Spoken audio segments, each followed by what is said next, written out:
இன்னைக்கு நம்ம எத பத்தி பார்க்க போறோம் அப்படின்னு பார்த்தீங்கன்னா, ஒரு காம்படிட்டர் பேக்லிங்க்ஸ விட நம்ம பேக்லிங்க் எப்படி நம்ம இன்க்ரீஸ் பண்றது அப்படிங்கிறத பத்தி பார்க்கலாம். ஃபர்ஸ்ட்டு வந்து நம்ம வந்து ஒரு என்னதான் கன்டென்ட் போட்டிருந்தாலும், நம்ம குவாலிட்டியான பேக்லிங்க்ஸ் இருந்தா தான் நம்மகிட்ட அத்தாரிட்டி பில்ட் ஆகும். அத வச்சு தான் நம்ம மேல வர முடியும் அப்படின்னு நான் உங்கள்கிட்ட சொல்லியிருப்பேன். ஃபர்ஸ்ட்டு நீங்க என்ன பண்ணணும், இப்போ வந்து நீங்க ஒரு டாப் 10 ஆர் டாப் 20ல இருக்கீங்க. நீங்க வந்து டாப் 5க்கு போகணும் அப்படின்னு ஆசைப்பட்டீங்கன்னா, நீங்க டாப் 5 காம்படிட்டர்ஸ் எடுங்க. எடுத்து அவங்க எவ்வளோ பேக்லிங்க்ஸ் போட்டிருக்காங்கன்னு பாருங்க. எவ்வளோ பேக்லிங்க்ஸ் போட்டிருக்காங்க, எவ்வளோ ரெஃபரிங் டொமைன்ஸ் போட்டிருக்காங்கன்னு பாருங்க. ஃபர்ஸ்ட் காம்படிட்டர் எடுங்க. அவங்கள எவ்வளோ பேக்லிங்க்ஸ், எவ்வளோ ரெஃபரிங் டொமைன்ஸ் போட்டிருக்காங்கன்னு பாருங்க. செகண்ட் காம்படிட்டர் எடுங்க. அவங்க எவ்வளோ பேக்லிங்க்ஸ், எவ்வளோ ரெஃபரிங் டொமைன், அந்த மாரி 3, 4, 5 5 எடுத்து 5 ஆவரேஜ் எடுங்க.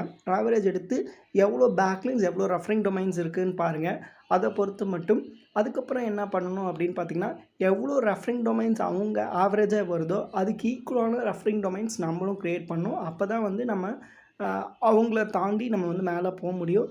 அந்த ரெஃபரிங் டொமைன்ஸோட டிஏவும் எப்படி இருக்குன்னு பார்த்துட்டு, அதுக்கு ஈக்குவலான டிஏ இருக்கிற சைட்ஸில் நீங்க போய் போஸ்ட் பண்ணீங்க அப்படின்னா வந்து, உங்களுக்கு நல்ல குவாலிட்டியான பேக்லிங்க்ஸ் கிடைக்கும். அது மூலமான உங்களுக்கு அத்தாரிட்டி கிடைக்கும். அந்த அத்தாரிட்டி மூலமா நீங்க வந்து ஈஸியா ரேங்க் ஆகலாம். உங்க வெப்சைட்க்கும் எஸ்இஓ அண்ட் பேக்லிங்க்ஸ் பண்ணணும் அப்படின்னா, கண்டிப்பா என்ன கான்டாக்ட் பண்ணுங்க.